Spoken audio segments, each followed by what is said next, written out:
기도하겠습니다.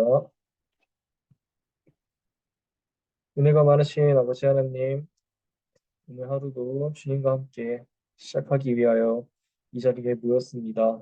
주님께서 받으시는 거룩한 예배를 드릴 수 있도록 저희 마음과 저희 생각을 주님을 향하도록 하게 하여 주시옵소서.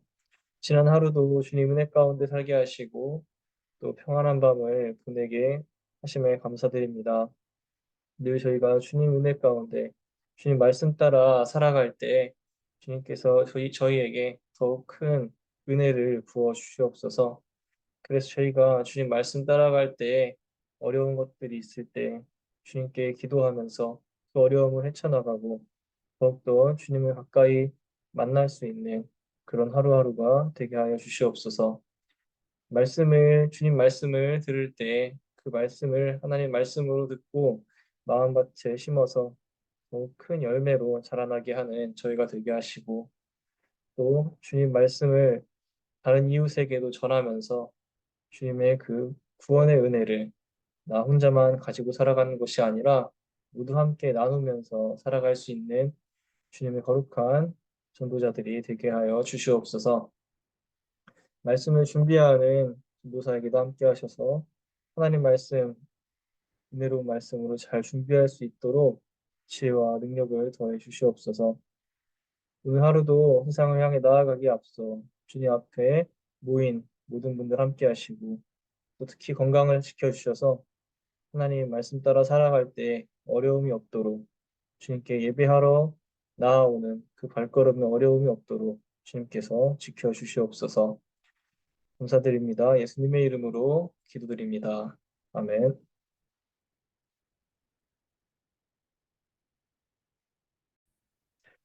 오늘 함께 나누실 말씀은 사사기 8장 4절부터 12절까지 말씀 나눌 때 제가 읽을 때 여러분들도 마음속으로 함께 읽어주시면 감사하겠습니다.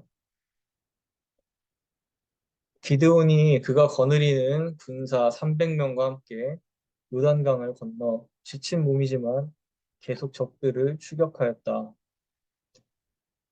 기드온은 숲곳에 이르렀을 때 그곳 사람들에게 사정하였다. 나를 따르는 군인들이 지쳤으니 그들에게 빵덩어리를 좀 주십시오. 나는 미디안의 두 왕 세바와 살문나를 추격하고 있습니다. 이 말을 들은 숲곳의 지도자들은 우리를 보고 당신의 군대에게 빵을 주라니 세바와 살문나가 당신의 소나기에 들기라도 하였다는 말이오? 하고 비아냥거렸다. 그러자 기드온이 대답하였다. 좋소. 주님께서 세바와 살문나를 나의 손에 넘겨주신 뒤에 내가 들가시와 찔레로 당신들의 살을 찌르고야 말겠소. 거기에서 기드온이 브누엘로 올라가 그곳 사람들에게도 같은 사정을 해보았지만 브누엘 사람들의 대답도 숲곳 사람들의 대답과 같았다.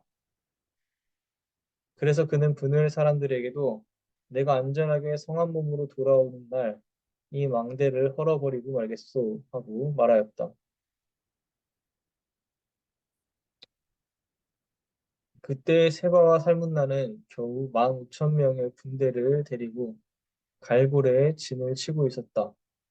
이들은 모두 사막 부족의 군대 가운데서 살아남은 자들인데 이미 칼 쓰는 군인 12만 명이 전사하였다. 기드온은 장막에 사는 사람들이 다니는 길을 따라 동쪽으로 노바와 욕부아까지 올라가서 방심하고 있던 적군을 기습하였다. 미디안의 두 왕 세바와 살문나가 또 도망치니 기드온이 그들을 추격하여 세바와 살문나를 사로잡고 온 군대를 전멸시켰다. 요아스의 아들 기드온이 헤레스 비탈길에서 전쟁을 마치고 오다가 숫곳 사람 젊은이 한 명을 포로로 잡아서 캐물으니 그 젊은이가 77명이나 되는 숫곳의 지도자들과 장로들의 명단을 적어주었다. 아멘.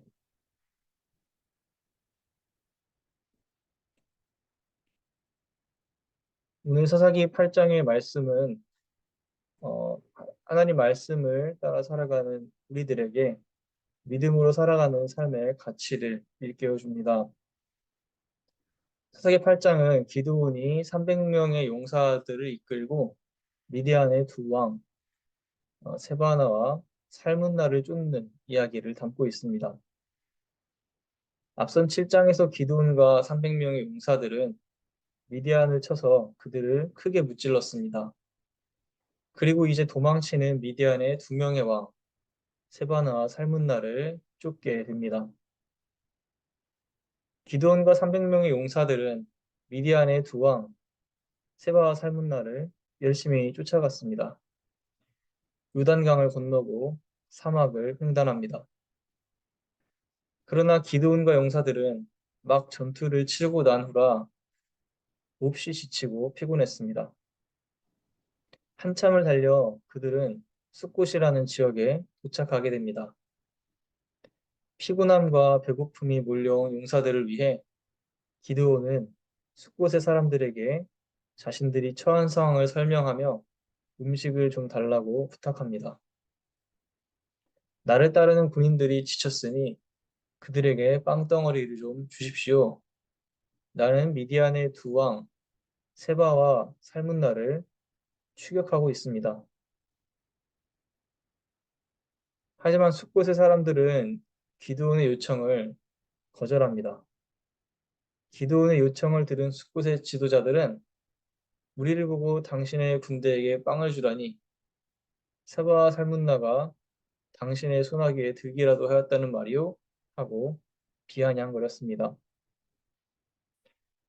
기드온과 용사들은 좀 더 걸어가 이번에는 비누엘이라는 지역에 도착합니다. 기드온은 그곳 사람들에게도 음식을 나눠줄 것을 요청합니다. 하지만 이번에도 역시 그 요청은 거절됩니다.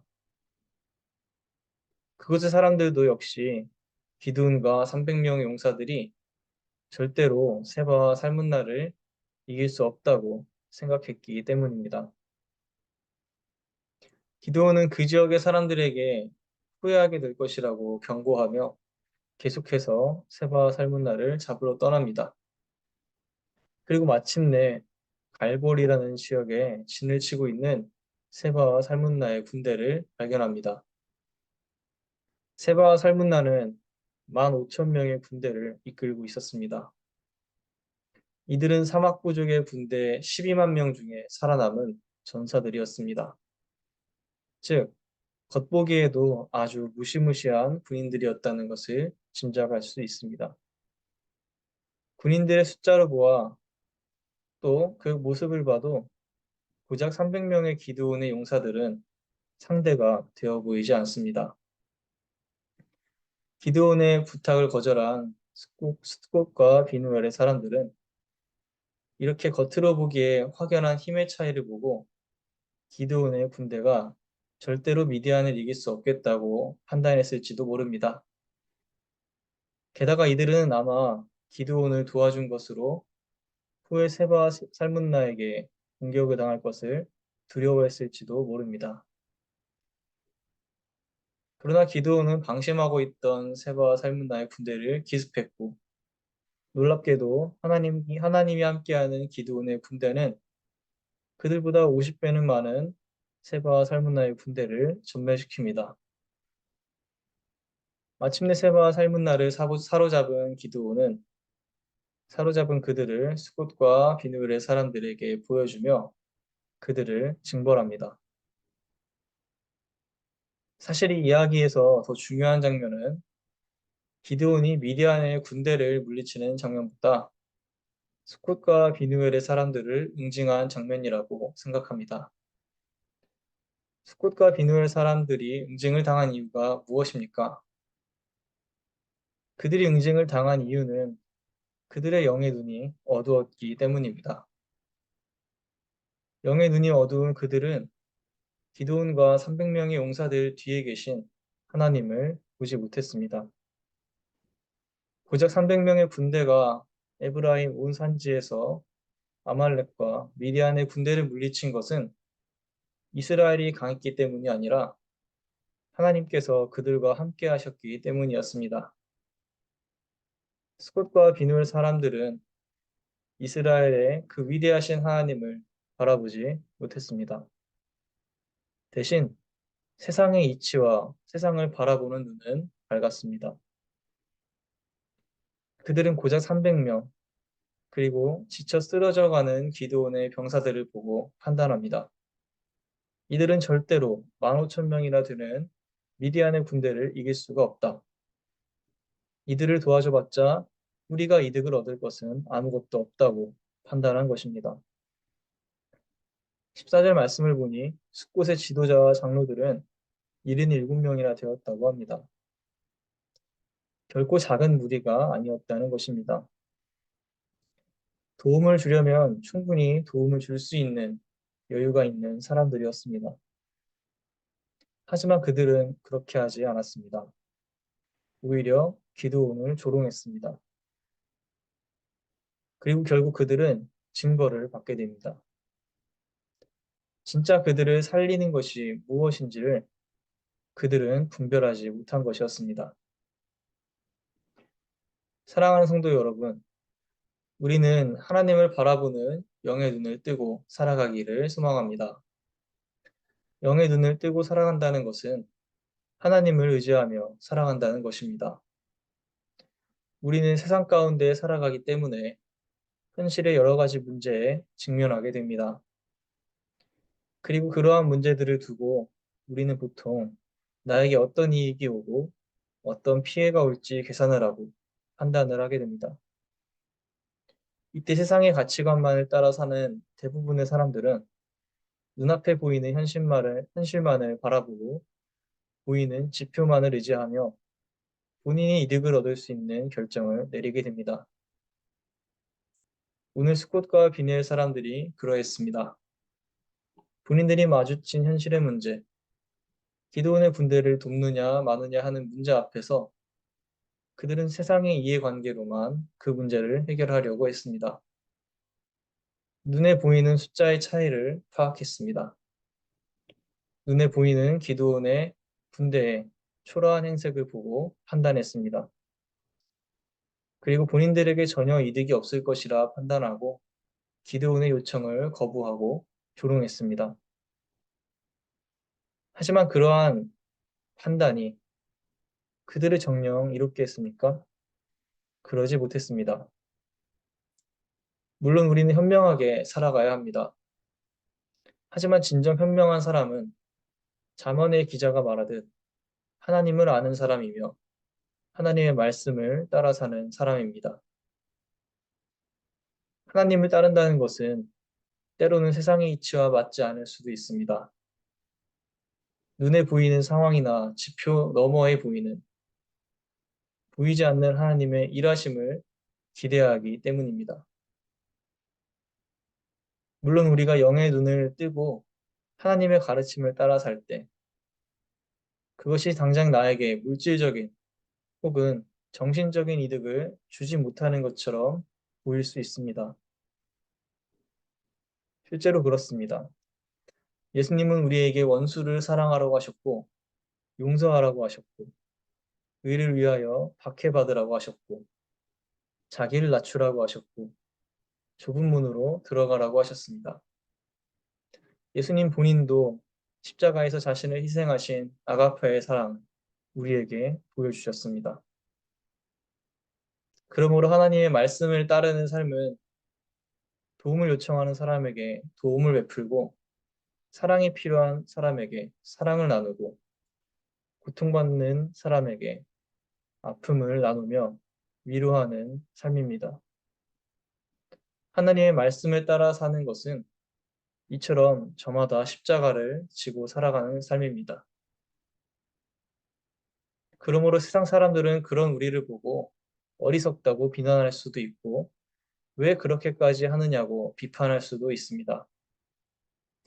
하지만 우리가 영의 눈을 뜨고 하나님의 말씀을 따라 사는 그것이 곧 하나님을 영화롭게 하는 길일 뿐만 아니라 우리 자신을 복되게 하며 우리에게 참 행복을 주는 길인 줄 믿으시기 바랍니다. 기드온의 300명의 용사들이 대단한 사람들이 아니었습니다. 그들이 15,000명의 미디안 군대를 이길 수 있던 것은 바로 하나님의 도우심 때문이었습니다. 우리가 하나님의 말씀을 따라선다면 기드온을 도우셨던 그 하나님이 바로 우리와 함께 하실 것입니다. 하나님의 말씀을 따라 사는 삶에 최후의 승리가 있다는 사실을 믿으시기 바랍니다. 기드온과 용사들을 책임지셨던 그 하나님께서 하나님을 의지하며 살아가는 우리들을 위해 놀라운 일들을 행하실 것입니다. 우리가 사랑할 수 있게 하시고 용서할 수 있게 하시고 아파하는 이들을 위해 기도하는 마음을 부어주실 것입니다. 그러므로 하나님의 말씀을 따라 사는 것이 곧 우리를 살리는 길이고 우리에게 참 행복과 기쁨을 주는 길이 될 줄로 믿습니다.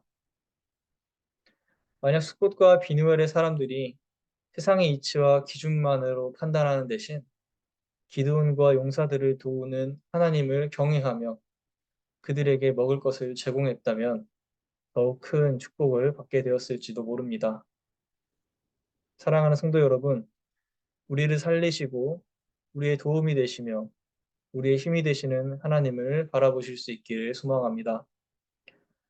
고린도후서 4장 18절에서 바울은 이렇게 말합니다. 우리가 주목하는 것은 보이는 것이 아니요 보이지 않는 것이니 보이는 것은 잠깐이요 보이지 않는 것은 영원함이라. 눈에 보이는 세상의 기준과 가치관에 의지하며 살아가는 것이 아니라 우리 눈에 보이지 않더라도 늘 우리와 함께 하신다고 약속하신 위대하신 하나님을 바라보실 수 있기를 기도합니다.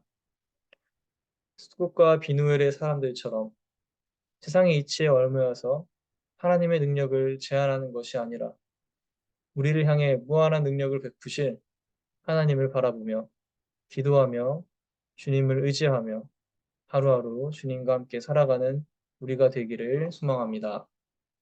기도하겠습니다. 거룩하신 아버지 하나님, 늘 우리와 함께 하시고 우리 삶을 이끄시고 저희와 동행하여 주신다는 그 주님의 약속의 말씀을 오늘 다시 한번 기억합니다. 하나님께서 기드온과 그 300명의 용사들과 함께 하셔서 미디안의 모든 군대들을 무찌르게 하신 것처럼 주님께서 오늘 저희와 함께 하셔서 저희 앞에 있는 어려움들과 난관들을 헤쳐나갈 수 있도록 저희와 늘 함께 하시고 힘을 불어넣어 주시옵소서. 오늘 특별히 기드온의 이야기를 통해서 저희가 삶을 살아가는 데 있어서 우리를 도우시는 하나님을 바라보는 영적인 눈을 깨어서 살아가기를 다시 한번 다짐합니다. 하나님께서는 비록 보이지 않지만 늘 저희와 함께 하시고 저희 어려움을 아시고 저희가 기도할 때 들어주시는 저희 아버지 되시는 하나님이신 줄로 저희가 믿습니다. 저희가 세상의 기준과 세상의 가치관을 따라 그것들에 의지하여 살아가는 것이 아니라 비록 내가 조금 손해를 보는 것 같더라도 비록 남들이 보기에 어리석어 보일지라도 사랑을 베풀 수 있는 은혜를 베풀 수 있는 주님 말씀을 따라 사는 선택을 하게 하여 주시옵소서.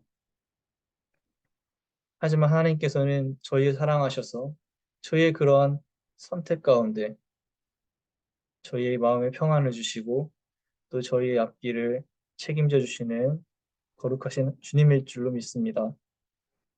늘 저희와 함께 하시고 저희의 주님을 따라 사는 그 결단이 저희에게 힘든 족쇄가 아니라 기쁨이 되도록 주님께서 저희를 돌보시고 축복하여 주시옵소서. 그러므로 저희의 말과 행동에서 또 저희의 신앙생활 가운데서 기쁨이 흘러나오게 하시고 또 그것을 바라보는 저희의 이웃들이 저희의 그 모습을 통해서 하나님을 깨닫게 되고 하나님의 이름을 찬양할 수 있도록 주님께서 이끌어 주시옵소서. 오늘 하루도 세상을 향해 나아갑니다. 주님께서 저희를 붙드셔서 저희가 세상의 기준으로 나에게 더 이득이 되는 것들만을 선택하며 살아가는 그런 이기적인 선택들을 하기보다 주님의 사랑을 보여주는 거룩한 선택을 하며 살아가는 오늘 하루가 되게 하여 주시옵소서. 보이지 않는 주님을 바라보는 영적인 눈을 뜨게 하여 주시옵소서. 감사합니다. 이 모든 말씀 거룩하신 예수님의 이름으로 기도드립니다. 아멘.